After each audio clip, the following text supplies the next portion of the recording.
My name is David. I am from FixX Bikes in Hartcliffe. We run a bike workshop for young people, teaching them life skills alongside mechanical skills. We rent a space currently at Hartcliffe Farm, and which is quite insecure.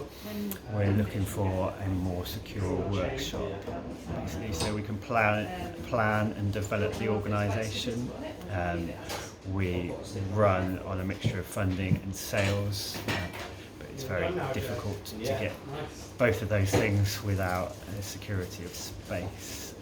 And it's important that it is kind of up in Hartcliffe and not sort of out on an industrial estate somewhere, ideally. Yes, it needs to be within the community where young people, even we find that young people that don't even come to the workshop but know of us, we're hoping that can have some kind of impact. It's that thing of going past the business, seeing the opportunity that is available to them, even if they don't take that up.